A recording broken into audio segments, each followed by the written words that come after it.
ગુજરાતની પ્રથમ state private dual mode university Sabarmati યુનિવર્સિટીએ પોતાના કેમ્પસ ખાતે દ્વિતીય પદવીદાન સમારોહનું ભવ્ય આયોજન કર્યું હતું। આ અવસરે કુલ 467 વિદ્યાર્થીઓને પદવી એનાયત કરવામાં આવી હતી, જ્યારે 25 તેજસ્વી વિદ્યાર્થીઓને ગોલ્ડ મેડલથી સન્માનિત કરવામાં આવ્યા હતા। સમારોહમાં મુખ્ય અતિથિ તરીકે એડિશનલ ડેવલપમેન્ટ કમિશનર ડોક્ટર ગૌરવ દહિયા ઉપસ્થિત રહ્યા હતા। गेस्ट ऑफ ऑनर तरीके गुजरातना पूर्व डीजीपी राष्ट्रीय रक्षा यूनिवर्सिटीना फैकल्टी सभ्य डॉक्टर टी.एस. बिष्ट उपस्थित रह्या हता। आ उपरांत इस्कोन ग्रुपना चेरमेन प्रवीण कोटक पण विशिष्ट मेहमान तरीके उपस्थित रह्या हता।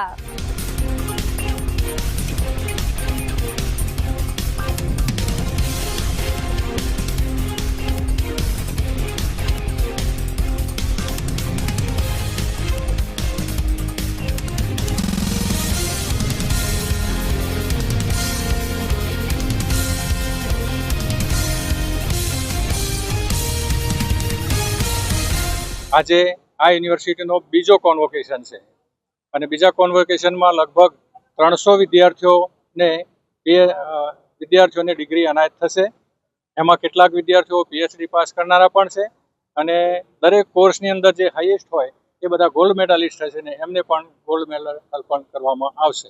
आज के दिन हमारे यहाँ द्वितीय जो है दीक्षांत समारोह का आयोजन किया जा रहा है। इस समारोह में लगभग 300 बच्चों को डिग्री से सम्मानित किया जाएगा और यहाँ पर शहर के विशेष अतिथि लोग पधारे हुए हैं, जिनके कर कमलों से छात्रों को सम्मानित किया जाएगा। और मुख्य जो आकर्षण है वो 21 बच्चे हैं जिनको कि गोल्ड मेडल से सम्मानित किया जाएगा। और ये हम सभी के लिए एक गौरव का पल है, हमारे विश्वविद्यालय के लिए, हमारे शिक्षकों के लिए, हमारे पूरे परिवार के लिए और पढ़ने वाले छात्रों के लिए भी एक आज ये विशेष शिक्षा पर्व है, जिसमें हम सभी को गौरव का एहसास हो रहा है और हम सब बहुत खुश हैं और सभी छात्रों को हमारे तरफ से ढेर सारी शुभकामनाएं हैं। धन्यवाद।